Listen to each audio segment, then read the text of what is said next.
Management operates out of 8 colleges within the Minnesota State College University system. Brad Slesher, who runs the South Center, and then I run the Northern Center, we oversee the state side of farm business management. So we're talking all 8 colleges, nearly 3,000 farms, and about 70 faculty in that. So feel free to reach out. There's our contact information. I'll repeat the backslide as well. Just want to make you aware of that. I encourage you to visit the websites. There's a lot of information that's out there. Let's move on though. Let's take a look at 2020 Farm Business Analysis. So those of you enrolled in the program, or if you're not aware of the program, it runs through the colleges in a setting where the faculty are on the farm. It is not a classroom setup that way. It's their classroom is maybe their kitchen table or the office. And in this case, you're looking at 2,246 producers who completed an analysis. So that means at the end of the year, all cash in, all cash out was recorded, and it was appropriated to a commodity. So there's a break even there. Pretty intensive process, but very healthy from a financial perspective. And this particular year, we're going to talk about the profitability of 2020, which it was, considering the last 7 have not been. So in this case, you're looking at Minnesota map, and you've got different colored counties. The purples are the most intense, where we have over 60 farms per county in farm business management. Green, of course, a little less, and then you move out to the blue ones where we have 1 to 9. And that really follows a lot of the farming belts. And not to leave out any of the counties, there's different nuances to why certain counties have more or less. And you realize, of course, around the metro area, we're pretty white in terms of not having representation. And we're working on different things like emerging farmers to build in those. Lake and Cook, I'm not sure we're ever going to get to, just because of the fact of what we cover in agriculture, that there's just not a lot of production up there. So just an FYI, and this is out on several of our, if you've looked at our books that are out there. Another piece that I wanted to add in before we get into the numbers is our efforts on resilience. There are 2 folks that work specifically around rural mental health. So I encourage you to think about this from a couple different perspectives. If you're going through a transition in your farm, be it from one generation to the next, or whatever the case may be, these folks can be very helpful when it comes to family communication. The beauty of how their help comes to you is that it is not through insurance. They are basically at the call that you can reach out via email or cell phone, and they will come to your place or handle something over Zoom, depending on what the situation is. But it just help in communication, can be in counseling, can be in how family structure sets up.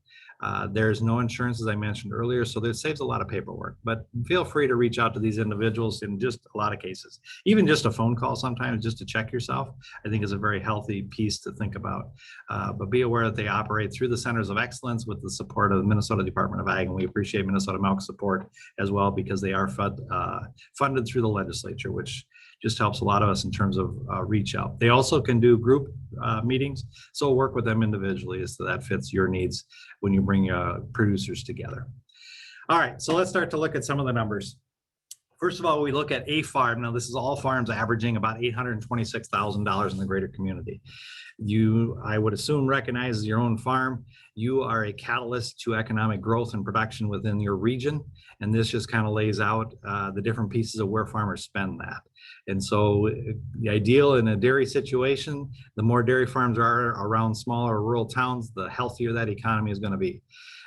You look at different studies, but that idea of a dairy dollar rotates about 7 times through its local community by the time it pays out all of these pieces that you see. So if I was going to build an economic model together, you'd want a lot of dairy farms in the region. That's very healthy for what we're going to talk about today, but you kind of see that. That's a significant number of management and decisions that each farmer makes in terms of investment in the community. Looking at a little bit longer term, so you're looking from 1996 on, and this is that median net farm income. So median refers to the middle of the road. So in our case, there are about 1,100 producers above and 1,100 producers below this number. More significantly, you look at the trends up and down, but 13 through 19 were not great years to talk about. They were some that, and we're going to look at that, how they were actually subpar in terms of profitability. 2020 was certainly a sigh of relief for all farms, all sectors. The interesting note or caveat I'll throw out there, about 66%, or in this case, about $67,000 was government payments. So we want to keep that in mind, and we're going to talk about that through a few slides today.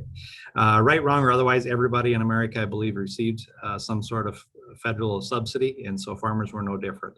The challenge for that is if you take that 67% or 67,000 out of there, I should say, What does it look like in 21?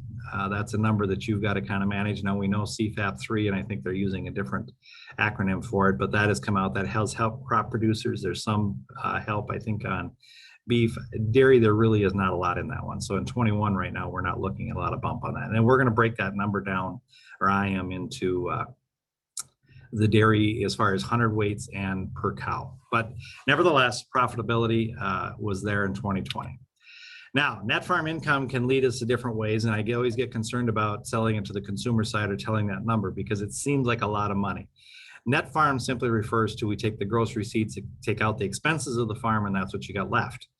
But that's not where you're done spending. So let's take a look at a few of these items that go in. So in 2020, as you can see, the number is 172,678. That was net farm. Now, depreciation is something that we take off for taxes, but it's also this idea that as a farmer buys a piece of equipment, it's going to depreciate in value. It's a cost. But it's also imperative to have that in terms of what you look at from a dollars perspective of replacement of machinery. And when times are tough, farmers will actually what we'll call live on depreciation. So that's something you've got there. But that number 51,676 is there. But then we've got to take all these things back out. Right? So you got family living is about 50,000, Social Security is about 11,000. Health and medical, let's spend a minute on it, nearly $10,000. We know that the family policy, if we're going to buy it outright, is somewhere between $20,000 and $30,000 a year. And some families pay that. However, there are some families that have off-farm income where it's part of a benefit to the job. We also have some situations where you have state aid coming in. So this is just truly an average number. We don't ask the questions necessarily around medical and health, but if you're wondering why that number isn't higher, that's why. Nevertheless, nearly 10,000. We've got retirement, and then you've got that big thing down there called principal payments, right? That need to be made on loans. So the bottom line in 2020, even when you make all that calculation available, it was profitable. But if you were to combine the 4 years together, you would find that it's not as profitable when you add that all together because they've had to make up for losses of what we've seen going previously in those last 4 years. Age of operator, we just take a look at, this is south of 94. We divided the state north-south, and so I just picked out the south numbers. This is at what the age of the operator is that filled out the analysis or completed the analysis. Obviously, the biggest section here is the ones that are over 60. I don't think that I'm telling you anything. No, you know naturally or nationally, the average farmer age is 58. So that would stand to reason that we've got that. The smallest section then is that under 31. I take that back. That 41 to 50 is a unique category there at 238, but that one and the under 31 are your smaller ones that are there. So it does kind of give you that opportunity as you think about, and I talked about earlier, farm transition is something that is not occurring just in a year or two. It's really in a decade that we're in, where we're going to continue to see that transition occur just because of the age of the operator. Hey, Keith, going back to that previous slide, not the graph, but the one before, we got a question from Zach. Was the last graph specific to Minnesota for the breakdown of net farm income? This particular one here, yes. This is Minnesota. Yep. If I go back one further, then there's some other state data that's included in there outside of Minnesota. That's the median. So good question on that. And Zach, if you're asking the question to get a number alignment, then you'll want to come back to me on that one because I'm kind of thinking of where you're asking the question from. But thank you, Jenna. Non-farm income, interestingly enough, crawled up a little bit more. Again, I'm thinking the southern half, but the northern reflected the same thing. So we're over $45,000 a year now. I bring this up because as I talk to people who are new to farming or want to get into farming, some people think like it's a job where I'm going to quit my job and I'm going to go to farm. The harsh reality, if I'm starting brand new, that's usually not how it's going to work. There's going to be off-farm income that's going to support what you're going to do on that farm. And in this case, our numbers indicate that. Previously, from 13 to 19, this was subsidizing the farm because the farm wasn't making it. There was not enough to cover, so they were working off-farm income to do that. So as a new couple or new person coming in or partnership wanting to start farming, one or more of you will be working off-farm to start that farm, probably for the first 5 years or so, depending upon, unless there's some sort of a transition that you can work and play. But that's very common, but I don't think that the public generally accepts that or understands that farmers, there's off-farm income somehow generated to support them. Family living costs, again, looking at the global picture of that. So you've got a total of almost $90,000 in there. If you take taxes out, it's a little bit less. And I compare that because I think that if we were to look at the average household expenditures across where we're at, this one's probably a little higher than that, but it kind of gives a perspective of what family living costs are out there and tracking that. And that's important. It's like any setup, when you're farming and you want to support your family, you've got to have a family budget, so to speak, too. And so we try to help farmers do that as well in tracking that. I also want to take another few minutes here and just talk about something that's coming on everybody's radar, and I think dairy farmers are right in that mix, and that is this whole idea of how we look at environmental practices and farm profitability. Our work in farm business management is now seeing more and more recognition as we compare it to environmental sustainability. I know dairy farmers looking in that direction. There's different groups that we work with. HASP is one that we work with Minnesota Milk on, which is that Headwaters group. Just looking at these two different pieces. I believe all farmers are environmentalists. They all have the idea of how do I maintain my soils? How do I maintain my animals for the next generation, right? So if I'm managing a herd or I'm managing land, it's that same idea of how am I a steward of what I have been given or what I have. And along with that comes this piece, and that is we have looked at viability over the last 7 years as critical. And we know that they are going to have to focus on financial viability before they get to environmental sustainability. But if you neglect one side of the scale or the other, you will tip out of balance in a hurry. So this is kind of the act that's being played out there always. But what I'm getting at is from a consumer perspective, the environmental sustainability is probably almost as much as important as the financial price of that product on the shelf is what we're seeing from a lot of consumers. So what I'm going to turn to here just for a few slides is this water quality sort. So the map on the left is the same one I showed you earlier. The map on the right are the people that are in our sort that are water quality certified. There's 64 of them right now, and we're growing that number working with the Department of Ag. It gives you just kind of a feel of the number of farms and where they're located, because I want to show you some data, and that's what we're starting to look at. What does the financial or economic data look like when you add a environmental metric in? And I'm not going to spend a lot of time. This is up on our website, and you can go there to AgCentric and you can look at all the reports. The water quality sort is there, and it's just like that. The one thing that we've picked up on that the age of the operator and the environmental sort is the water quality thing, but we've got other pieces going to be coming into that. Typically, we see that farmer as being a little older, which is surprising. You also see on the bottom by the pie charts the different makeup of the people that are water quality certified. The cohort tends to be more balanced. In other words, there's more livestock there than when we see all of FBM together. There's more crop people in all of FBM. Just some interesting nuances. We're not going to get really, into what this says until we come through next year, because next year is year 3, and we're going to have some pretty good trend line data. The initial piece, and the Department of Ag put that out there, is that with the environmental cohort, in this case, the water quality certified folks, typically are more profitable. The other thing that we're looking at is cover crops, and I think that whether you're dairy or crop producer, it makes no difference.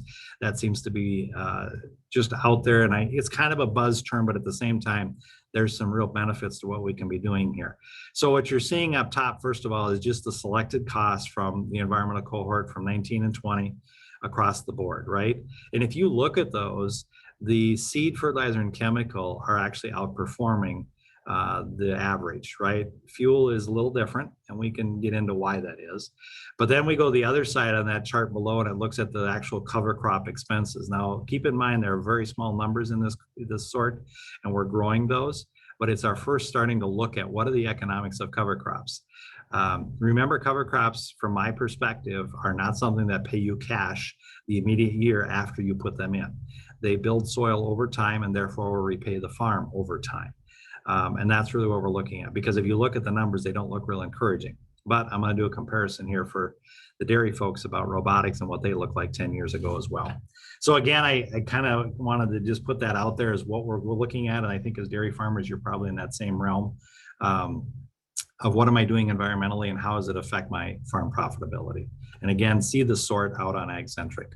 All right, so let's get to the meat of the day.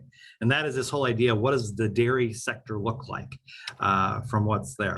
So first off, as we look to this, This is average number of cows per farm. It continues on that trajectory upside. We can see continual consolidation, right, wrong, or otherwise. That's just the reality of what it is. I can't say that we're seeing any increased pace or slowing or anything like that. It's just that that's the fact of the matter. This is more important when you start to look at new and beginning farmers and what's the right herd size to look at from profitability. And we're going to compare those, obviously. But the fact of the matter is that the numbers per herd are there. And so you see different models in terms of modes of ownership that are out there for that. Next up, you're looking at the 10-year run, milk production per cow. And dairy farmers, I milk cows growing up, and so always this affection for, I remember when we had cows that were topping 100 pounds per day and how exciting that was. And so the idea was you have to have cow care is just, primary. She has to be taken care of from water and feed and bedding and just general comfort that's there in terms of, no pests, flies bothering her, the temperature's got to be right. And I think that that's a good story we need to tell the consumer that yes, we're getting more production out, but that just means that we're taking better care of those cattle. We're meeting her needs exactly as she needs them every day, no matter where she's at in either lactation or gestation, right? For that, but pretty impressive now that you're starting to see averages up towards 25,000, because those of you that have been around for 15, 20 years, that at one time we thought 20,000 was a good number. And now we think that, and there's herds out there certainly that are doing 30. So fun to see that piece of it. Now let's look at some other pieces here in terms of 10-year. So this is what I just showed you, but it's in a bar form, right? But if I add in now, what's the profitability on that? And you're going to say, if you look at the math, it's all dependent upon price, really. And then, of course, as we fix in net returns, so we're factoring out what my costs are for that. So 2020, if you look at the 964 number, is the second highest on the chart. I mean, really, when you think of dairy, where we've come, and then you look at where we've come in a 3-year trend, we're on an upswing in a trend, right? From where it's coming from. And so you kind of meld that in and average that. But we're going to take a look further at what some of this means on that. Now that was per cow. Let's take a look at per hundredweight, and then I'm going to start building in some data behind that. So those of you that like to look per hundredweight, and if you're not aware of milk, I'm going to guess that you know that it's sold in the hundredweight off the farm. So we often measure our numbers that way as well. So the hundredweight in this case was that 386 profitability, again, second highest in the chart, and you would experience or expect that. But we're going to add in a few things here that should do that. Okay, so now let's take a look at this, and let's look at 2020.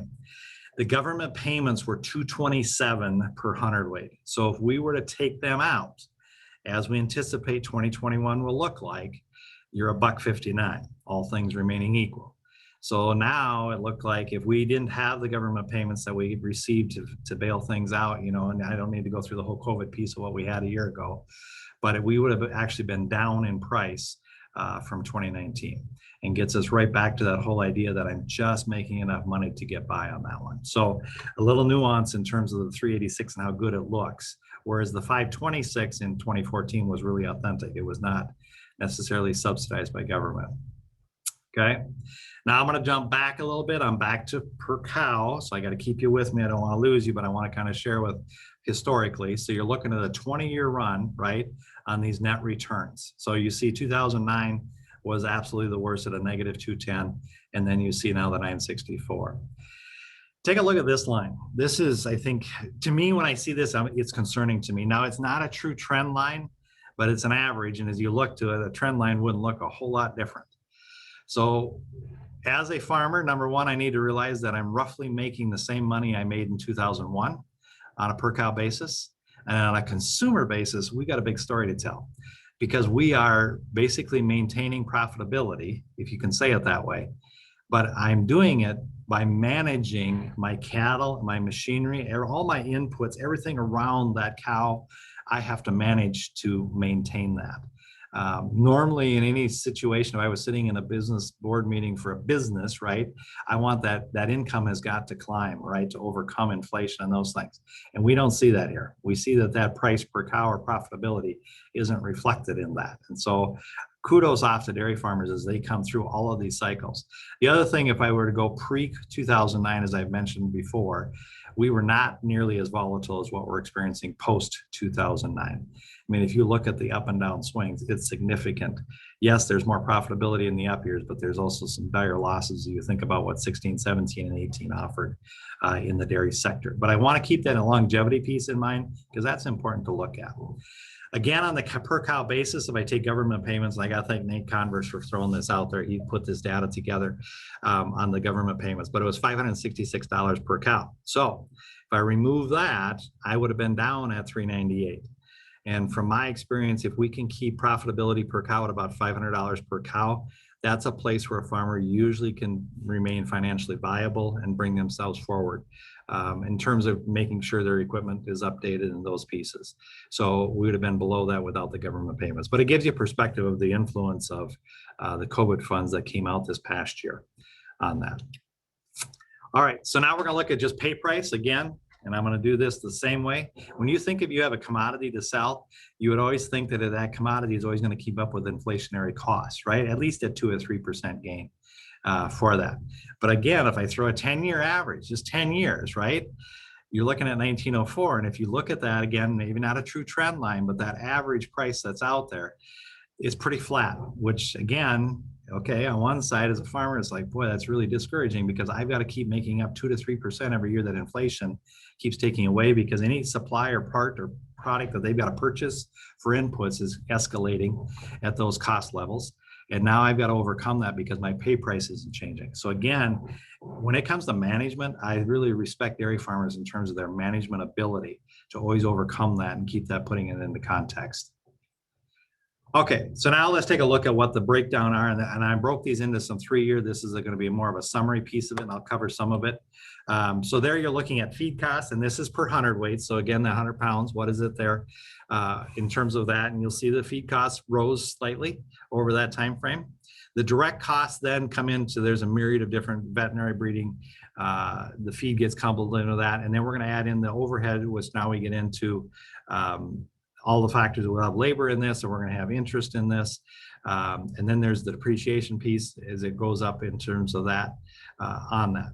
And then so you're looking at what that cost per hundredweight is, and then of course, managing it. We are seeing that creep up. And then of course, you've got this gross margin. I'm going to share in detail what gross margin is, but this whole idea of when I factor in the cow plus her replacement heifer, and then I'm going to be able to perhaps sell off bull calves and those kinds of pieces, that's where I get into this whole, what it means to have gross margin in that. On that. So you kind of see on the bottom, it calculates everything out for you. 2018 certainly was a loss year, and you're going to see that reflected in some of the things. Earlier when I shared you the slide of the production decreasing in 2018, and that's some of why you have that, just because the money was so tight in 2018. But again, from a 3-year perspective, we're trending up in terms of net return. So I think dairy farmers, there's a little bit of a sigh of relief, but at the same time cautious as we're going through 21, particularly with feed costs.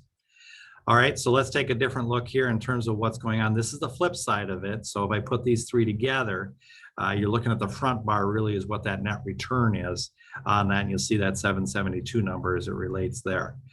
The other side then is you look at the longer term from 13 to 20. This just points out where we're at on average pay price. So that's your green. And then you've got your cost of production in there. And we have the management charge, which means that the farmer needs to take some sort of a salary out of that. If they do not have labor actually figured in for hired labor, then we factor in what a family cost is for family labor. In most all cases, there's a factor there. But the bottom line is, and you'll see it reflects the same numbers I shared earlier, 18 was a loss. But the other side of this is, from a consumer perspective, if I was going to enter into things to make money, dairy farming is one thing you do more as a lifestyle than you do for profitability, because they are always neck and neck, and it requires really strategic management as you go forward. And of course, as I work with dairy farms over the years, when I taught farm business management, it's truly a lifestyle you choose for that. This is not a get rich quick scheme by any stretch of the imagination for that. Okay, Jenna, do you want to do that question, or should we keep moving? Yeah, we just got a quick question. Wondering if this PowerPoint will be available afterwards. And I know we'll have the recording. Keith, are we able to share your slides in a PDF too? Yes, that's fine. I made a PDF of this, and so they'll be out there. And then I'm going to send you to the website as well. AgCentric, the reporting, a lot of this stuff is out there in terms of what I'm sharing with you today. Perfect. Okay. The next section here now I'm going to break this apart and we're going to talk about size of herd because it's important that we start to look at that, keeping in mind here that we're excluding organic at this point. So just kind of moving forward. All right. So first of all, in our database, there's 275 dairy farms in there. And then within this, what you're seeing in the bottom then is where they break out per size. So you're going to see less than 50 cows, 29, and then you move up to those numbers that comprise that 275 all the way up to 29 herds that are over 500. Okay, so let's put perspective on. So this is the percentage, right, that makes up that particular piece of the database. But let's move over to the Department of Ag where we look at NASS data. So we have 13% of all dairy farms within the database. And certainly when we have less than 50 cows, we have 5% of them. In other words, we do not have a lot of those in our database. So you got to kind of keep that in mind if you're a producer sitting here today. On the other hand, as we move up and we have 9% at that, but we have significant portions of these here. So when we're over 100 cows, we're carrying over a quarter of those herds within there. So from a data reliability perspective, we find to be very reliable because we've got a quarter of us, if you could get 25% return on any survey, you feel pretty good about using it across that. And so that's where we're at in terms of representing the data that's here. But keeping in mind that when you're less than 100, then we're less represented there going forward. All right, so now you're looking at the idea of the pounds of milk. The bottom one, the red one, just shows your number of cows in the average, right, for each section. But clearly, as you look at pounds of milk per cow, there is a clear distinction here as the larger you get, the more efficient you get with pounds. And this is different for the industry. As I did FBM, that was almost 15 years ago or 12 years ago, the folks over 300 cows really struggled at that time for efficiency. They had to struggle manage cattle, they had to struggle managing people. But that has now been, what I would say, not perfected, but certainly brought forward so that the more cows there are, the more production. The other side of this, again, from a consumer perspective, sometimes there's a perception the larger farms will take less care of their cattle or not as good of care, but that's really not true because you can't get production out of something you don't take care of. And so we're seeing that proves itself just through the financial data as well. And I know that you've got programs out there that you have to prove through your particular co-op or creamery of how well, from an animal welfare perspective. As we look forward then, so I'm going to show you this similar chart, but now we're breaking it by herd size. So if I look at feed costs, there are certainly it's advantageous for you to have larger herds. And that's simply, you start to think about this idea of if I can buy in bulk, contract in bulk, I can beat the price a little bit.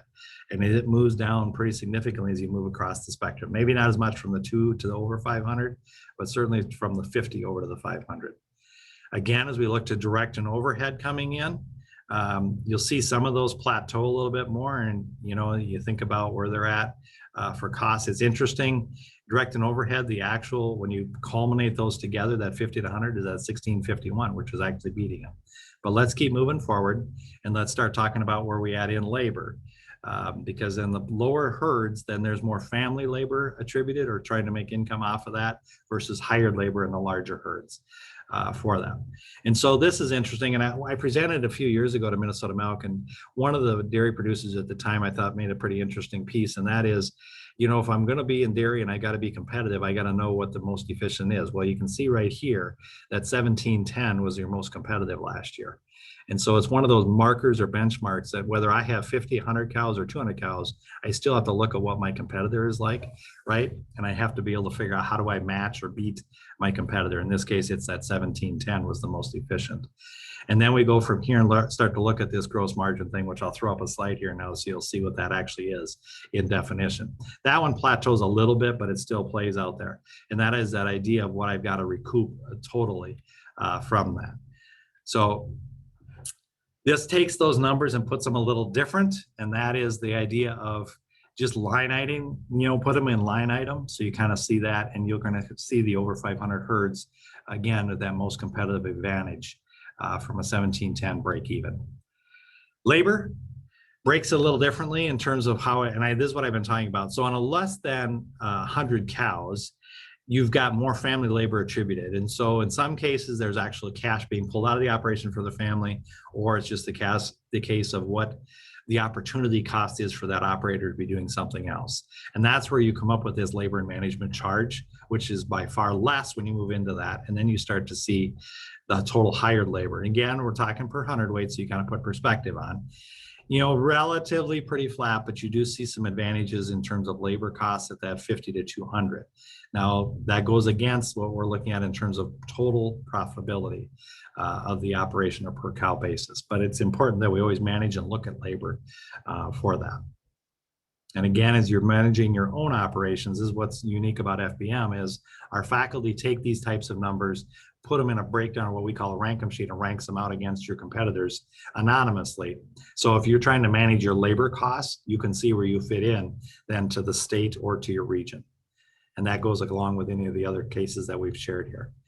Hey, Keith, I'm going to quick interrupt you. We've got another question. Sure. Just looking for some clarification, and maybe I missed it, but your dairy sort, is it that the majority of the income is coming from dairy, or that they have dairy on the farm? Example, milking 50 cows, but run 5,000 acres of row crop. Oh, yeah. So I think it's just clarity. What specific enterprises are we looking at? Yep, good question. So when we label a farm as an enterprise, so if they're a mix or they're just hogs or they're just dairy, then they should have 2/3 or 7. It's actually about 70% of income comes off of that particular enterprise. So when we're saying dairy operations, those are dairy. Now, when we put into the sorts and we'll grab some of those, then we're going to mix in our dairy and crop people as well. But when we talk about dairy farms, then it's predominant income is dairy. So thank you, Jenna. And I know that gets things a little wish-washy in terms of how it breaks out. But in this case, for the enterprise, if you have the 50 cows and 5,000 acres, you're going to see some individualized data. But for dairy herds, as we put these herds together, then they are dairy herds, and that's where their income comes from. Perfect. Thanks so much, Keith. Appreciate it. And again, if you guys have questions, feel free to type those in the Q&A box or the chat box. Back to you, Keith. All right. Sounds good. Term debt coverage ratio, for those lenders on the line, this is more down their line in terms of what their desire is. The farmer, certainly we need to watch this, but the idea is this: if I have term debt, which that's really widely accepted in agriculture, certainly. And so the idea is for every dollar of debt, I need to have a dollar available to pay that. And of course, in the red, if you're less than $1.20 available, then we consider that a red or concerning. And green is $1.50. And this has been a struggle for dairy over the years. But certainly as we look to 2020, this has been very positive. Now, the difference here is I'm not shifting by the size of herd, I'm shifting by the gross sales. So I really am, it's just the way our metrics work in our FinPac system, this is the way we would sort these out. So you're just, again, looking at the larger herds were more advantageous and more profitable from the standpoint of carrying compared to what their term debt coverage is. So just gives you another feel for that. We're going to go a little different way is operating expense ratio. And operating expense says of the dollars that I'm going to spend, what percent goes to my operations, right? Or the dollar I make for that. Now, if you're a crop farmer, you're looking at this like, ooh, this is kind of high because they're typically lower than this. But in livestock, this is more normalized, certainly for the dairy side. Again, just a comparison of size. So the average is 72, and you'll see there what percent goes there. Now, don't get it lost in the fact that because I'm showing you that the larger herd is up to 74, almost 74%, there's still an overall profitability. Again, it's a metric we look at. For example, when we go back into like 2018, this number was in the 90s, which meant that there just was not a lot of dollars left over for anything else besides operations for that. And of course, we even see dairy farms once in a while that are, they're 101% operating expense ratio. You're gonna say, well, how is that? Well, there's off-farm income that are feeding that. So those are just certain situations. But in this case, I would consider this pretty good when we look at 2020 that we're in those upper 60s, lower 70s. Net worth is another factor. Our net worth generally in agriculture has been stagnant. We spent 7 years virtually going nowhere. And so you know that when your net worth doesn't grow, you're actually losing ground because depreciation is eating at you along with inflation. So your net worth needs to continue to grow to keep up with that. And certainly here, it shows two different sides. You've got change and then the actual net worth. But the change is positive across the board in terms of what's there. Obviously, the larger herds gain more, but it was a good year that way. And like I mentioned, we had to make up for lost ground because we've had about 5 years of stagnation in net worth, which long-term, that's critical for every farmer is they want to move through the operation and grow it, sustain it, and then eventually retire from it. Okay, this gets a little busy, but it breaks the math down a little better. So we look at state averages down that column, and then you've got all the herds broke out, and it just numerically compares them as to what's there. So you would look at, in terms of the different costs that are there. I shared that in chart form before, but this is a nice chart that it summarized it all just in the direct on that. So you're looking at net per cow, second line from the bottom. So the state average was at 772, and then you look at what the nets were all the way across. The one thing I would point out is they were all positive. That's something we have been able to talk about, that it's been a struggle to have just net per cow would be positive in all categories here. Certainly it points to the fact that over 500 cows per head or per herd are certainly more profitable in that. And you can study this a little more as you get that and be able to figure that out. You'll also notice the milk price, I'm up in the middle there. There's variations in that, but you're also noticing that the larger herds are typically on the milk price side per hundredweight. Now there may be bonus in there because of volume, but you've usually got a quality indicator in there that's helping you drive price on some level. Another chart that gets really busy, but this one I want to talk a little bit of time about because this is, as you think about in your operation where you fit. So we've got everybody together. Now I've got 297, so I've got organics and everybody in. So that's why my number is up here. Then we've got robotic, then I've got non-robotic traditional, which is 2 times a day. Then you've got non-robotic 3 times a day. Then you've got your organic. And then we've got this program through the Department of Ag called Dairy Initiatives in there. So as you look at, you can look at a lot of different factors here. I'm gonna just pick on a few of them. So let's go down the net return because we need to talk about robotics. Robotics is it looks and compares. Now 3X milking is the net return is certainly positive by far, right? But what I'm excited about the robotic piece is we're starting to see in robotics that they are competitive in there. Robotics has been lagging in our data for a while. And what we're finding, if we go back 10 years ago, roughly was a fair amount of new robotics and coming in. And so there was industry was learning and the farmers were learning, and it was just a lot of unknowns. The other side of this is, when you put robots in, the capital expenditure can be very significant. If it's just robots and perhaps retrofitting, that's one thing. But often there were new barns. And so that lag took a lot of time. So for example, if you just go up and look at interest, robots still have the highest amount of interest or depreciation. Those are overhead costs, right? As you think about to an operation for that. But here's the thing. You don't put robots in because of necessarily it's going to always make you the most money. It's very competitive. You do it because of the labor, right? And the different style of management that you can go after. And I'm going to share a few details on that as you go forward. We did some side-by-side comparisons with it. But I go back to my cover crop piece in the beginning. Cover crops right now, the financials don't look real good. And 5 and 7 years ago on robotics, I wouldn't have said that robotics are looking that good, but we knew that that wasn't why we go after those. And so it just takes time for this kind of technology to infuse into an industry, adopt by an industry, and now prove itself out. And we're now seeing the backside of that going forward. So again, there's a lot more to this, and I'm going to break a few of these apart, and we're going to go after some organic pieces as well. But it gives you a feel for that one. Okay, so let's go to organic first. We've got a few slides just on, these are very specific organic certified dairies that are out there, and you can see where they've had a net return over the last 10 years. Their year was up in 2020. They obviously, if you know, in terms of what they have for quota and what they go over quota or what have you, but their feed also very significant in terms of cost, but you'll see that it was a positive year. Pricing, hang pretty steady at that $29.50. Obviously, it's been down over their peak that what they were experiencing, say, back in 15, 16, 17 for that. And if you are not aware of the organic threshold, they get paid a lot more than what I'm sharing on the conventional, but their feed costs also are much more, extensive than what we've got out there.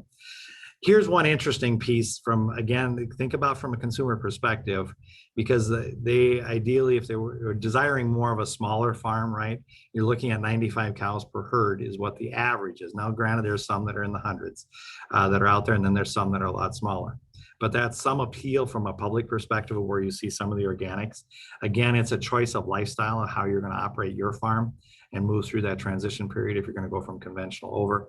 And then the other side is knowing how to operate through the market system, because it is more or less closed in terms of its ability to market very specifically.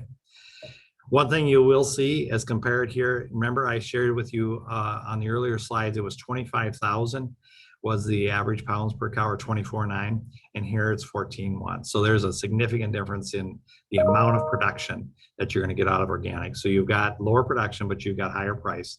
And then again, have to manage how you bring those factors together to cover all costs. Okay, that wraps up organic section. I just did a few on that one. Now let's start looking at some comparison pieces.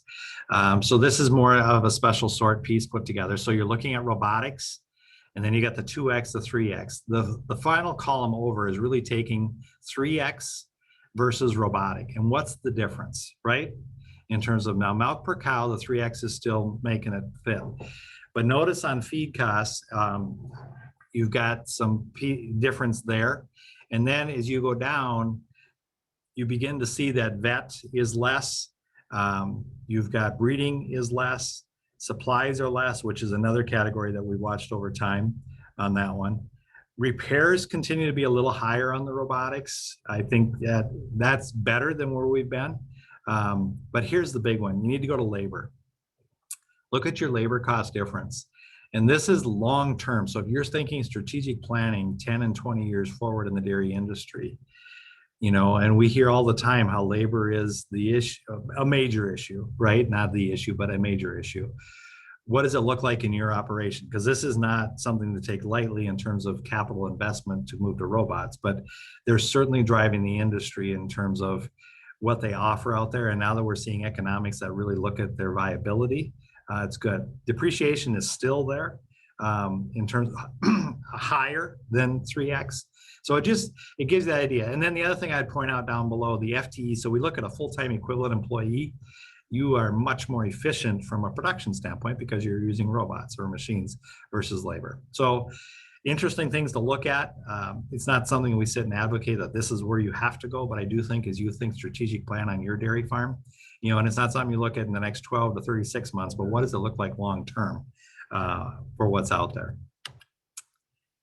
Let's go a different way and let's look at 2 times milking compared to robotics. And where you see some of this is the idea that, you know, that robot's going to do 60 cows. You'll see a little bit more play out where it's replacing a 2X system. The big thing here is obviously the milk per one-time employee is much more significant, and you've got labor hours is about 70% of what you would normally have in a 2X. So on a per cow basis. So you got to kind of weigh that in, and we start to see that come into operations and that ability just for families as they think about their flexibility and how they operate, what the possibilities are. But for me, it's exciting just to see because the numbers, the economics play out. Now, we knew they were there, and I know some of our faculty have even said that over time, why don't these demonstrate better? Because they knew individual farms were working. It just as a whole, it wasn't coming. But we're starting to see that play very well now as we go forward. And again, it's about the labor really, and that flexibility and lifestyle. It's not necessarily because they're going to create you that much more money, but I do think there's some hint here that they have the potential to be very competitive against any of those other systems that we're sharing. All right. And as I begin to bring this to a close now, Jenna, we'll move over to some questions. Nate Converse put this together, and I appreciate his work. He works out of Little Falls, Morrison County area, works with just a lot of dairies down in that region. The big thing on the dairy producer mind. So I've talked about 2 things that influenced 21, the loss of government payments, and the significance that they played in last year's profitability. The other side is obviously at this point, pricing of milk is not nearly as detrimental as what we saw back, April and May. Some of the checks were horrific as COVID hit and everything shut down. So we don't see that. So price is up, but we are certainly looking at the commodity markets where we think of what we're going to be paying for soybean meal and corn if we've got to put in for energy, just all feedstuffs in general. Now, hay at this point, remains to be seen because that's more going to be weather related as we go forward. But just look at this. If you're not familiar with the dairy program that came out of the 2018 Farm Bill, this idea of coverage level, they can buy that 950 coverage. The 950 means that we take whatever feed costs are established, and there's different factors. The commodity markets drive some of that. The hay markets are also figured out on a federal level. And so they come up with this feed cost that's projected out there. And then you are able to buy insurance to keep yourself 950 above that. And then of course we calculate in basis. So this idea that 950 is that it covers everything beyond feed. Now remember back to some of my bar charts, that feed cost was that very first one, and then all that other direct and overhead costs had to come in behind that. But it really is the idea that we can try to figure out a way that we can insure ourselves, kind of like crop insurance. If disaster hits, how do we hit the, how do we get to a point where we're at least looking at viability for that? And so the idea here is that as we think pricing, and then these are all federal things, and I think a lot of you, if you're familiar with this world, you can go in and do your own projections, as these were done in late April, because they probably have just risen since our commodities continue to go up. But this idea of where we're going to see this trigger fall in for dairy margin coverage program is that DMC you see up there. And of course, there's different tiers and this kind of thing, but it's this idea of it's out there. Hopefully we have everybody enrolled, and there was pretty good sign up, and we are able to cover that. Not necessarily a factor that we want to be talking about, because it's nice if when you're into an insurance program, typically you're just talking about maintaining. You're not necessarily moving forward in profitability. But Jenna, those are two factors I think about in profitability of how are we doing it from the feed side, which we know now we've got costs rising. And then on the other side, there's loss of government payments, are two factors I know that are on the minds of dairy folks. Hopefully, if they've diversified and they have some crops on the side, that's helping mitigate what maybe some of the losses or challenges in the dairy will be going forward. I've talked a lot in terms of numbers and data that's out there. So on agcentric.org, go to the FBM sorts page, or the benchmarking reports that we have out there. And this is one that I think would, if you're into dairy, this one is a summary of that. Gives you a fair amount of the data that's here that I shared with you today, and be able to pull those pieces out. And it's only about 6 pages long, or I'm sorry, 8 pages long. So it gives you a little bit of a flavor for simplifying just the dairy side. Certainly there's a lot more out there in terms of water quality, our northern southern report, the Red River Valley report. So I know that some people, this is like watching paint dry when you hear all these numbers. So I appreciate you tuning into that one. I also know that on the other side, some of you get pretty excited. I'm kind of a numbers person myself, and I like doing that. I also a dairy farmer at heart, because I spent my time in the dairy barn growing up. And so I appreciate where this is at. So I would, kind of as we come back to a close here, certainly 21 has got some pieces to it we're concerned about. Looking to it, but we're only coming out of this first third of the year, so we've got to just pay attention to where things end up on that side. And at the same time, volatility is the name of the game. I think you saw that in the charts. So it's really hard for us to sit still and know 90 or 120 days from now what the reality really is, because all of us sitting here a year ago, if we were talking in May, it was not a great picture. But as we came into August and some of the subsidies came in, we actually got to a situation in December where we actually had tax planning we had to do. And so it's, that's one of the things that as farmers, you already know, you stay the course and you're consistent and you're persistent. And then that's what pays out. And then we just figure out how to manage what we have and move it forward from there. So with that, Jenna, let's go ahead and take questions or comments, or I know there are a few faculty on, if they believe that I misstated or they want to correct anything, they certainly should send those comments in as well. Absolutely. And thanks so much, Keith, for hopping on and just helping us dive into this data and really understand it more, because I think I recall last year when we had this webinar with the 2019 data, if I recall correctly, I think the word of the year was volatility. I remember talking about that a lot, and it sure was a volatile year that really turned out surprising in so many ways, and very grateful for that. And I think too, I wrote down on my little note page here, consistent and persistent. I think that some of the great qualities that our dairy farmers have as they just operate their dairy operations and go to work each and every day and doing the thing they love most. But anyways, getting back to one of the questions I had, in some of your dairy sort information, you talked about labor, and you talked about that being very competitive with the herds that are 3X. And in that table, was that just of 2020, or was that really looking at the entire kind of like a 10-year look back, so to speak? So for the labor piece on the bar charts, where I did the comparison where we look at higher labor versus our labor management charge, that is for 2020 only.